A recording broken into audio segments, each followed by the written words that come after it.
Assalamualaikum warahmatullahi wabarakatuh. Kami dari kelompok G Rombel Biologi B 2023 akan melakukan praktikum larutan penyangga atau larutan buffer mata kuliah Biosains dengan dosen pengampu Dr. Harjono SPD MSI. Sebelumnya, izinkan kami untuk memperkenalkan diri. Perkenalkan, nama saya Muhammad Azrul Muna dengan NIM 230410026.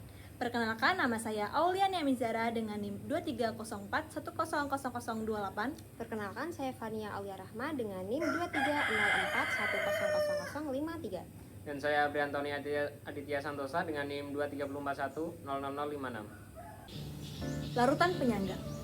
Larutan penyangga juga dikenal sebagai larutan buffer adalah larutan kimia yang mampu mempertahankan kestabilan pH atau konsentrasi ion hidrogen meskipun ada penambahan asam atau basa ke dalamnya.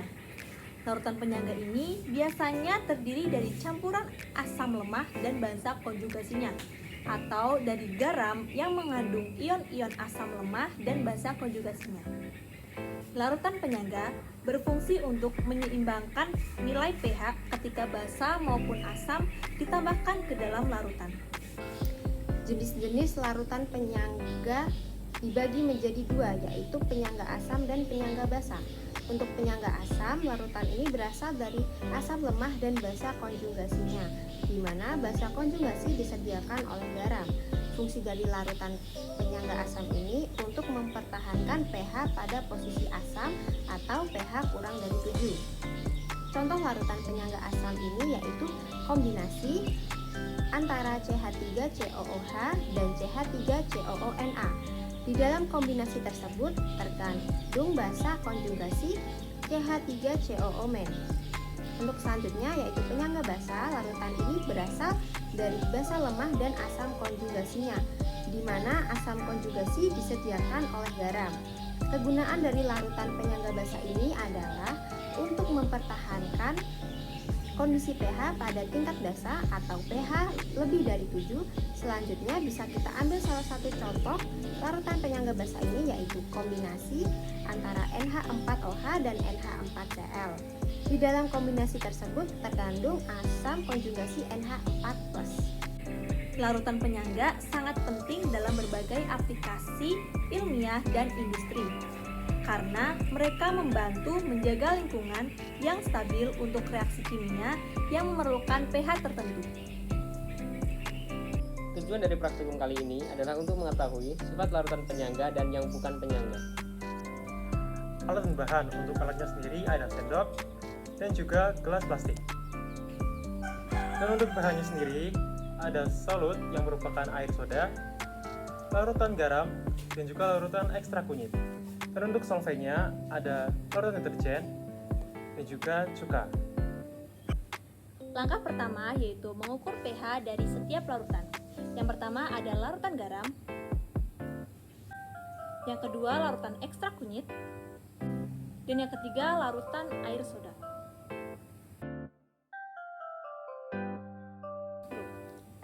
Langkah kedua, kita akan mencampurkan larutan ekstra kunyit ke dalam larutan deterjen dan juga cuka.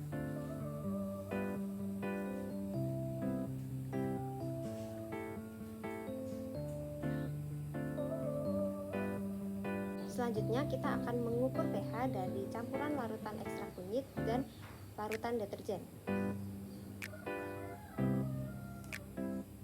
Selanjutnya, mengukur campuran dari larutan ekstra kunyit dan cuka.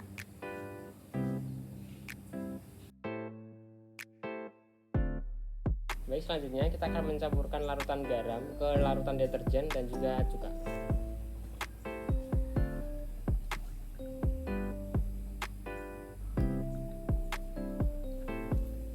Dan selanjutnya kita akan mengukur pH dari campuran larutan garam dan juga deterjen.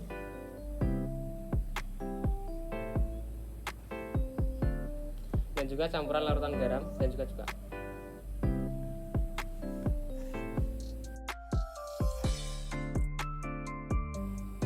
Selanjutnya kita akan mencampurkan air soda dengan larutan deterjen, juga larutan cuka.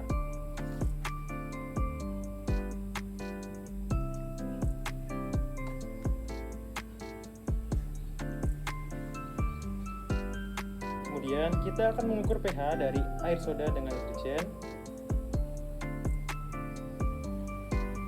juga air soda dengan cuka.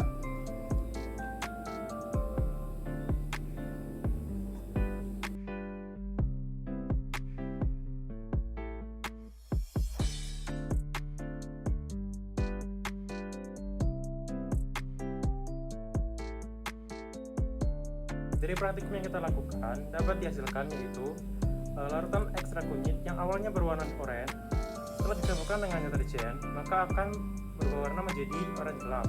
Kemudian saat dicampurkan dengan cuka akan berubah warna menjadi kuning terang. Dan untuk pH sendiri, pH larutan ekstra kunyit adalah ber-pH 6. Setelah dicampurkan dengan larutan deterjen, pH-nya menjadi naik menjadi 12 dan setelah dicampurkan dengan cuka, pH-nya turun menjadi 3. Sehingga pada larutan ekstra kunyit itu mengalami penurunan dan penaikan pH secara signifikan.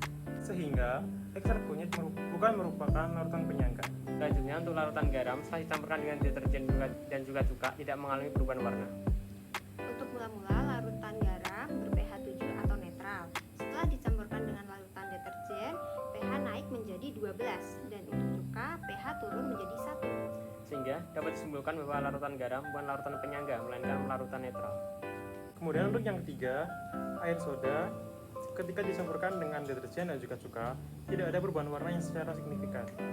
Untuk pH dari air soda yang mula-mulanya adalah 4, ketika dicampurkan dengan larutan deterjen akan naik menjadi 6 dan ketika dicampurkan dengan cuka akan turun menjadi 3. Namun perubahan ini tidak signifikan. Sehingga dapat disimpulkan bahwa air soda merupakan larutan penyangga atau buffer. Dari praktikum yang telah kita lakukan dapat disimpulkan bahwa larutan kunyit dan juga larutan garam bukan larutan penyangga. Karena larutan garam juga ekstra kunyit mengalami perubahan pH secara signifikan. Dan untuk air soda merupakan larutan penyangga atau larutan buffer. Karena air soda ketika dicampurkan dengan asam dan basa mengalami perubahan pH tetapi tidak secara signifikan.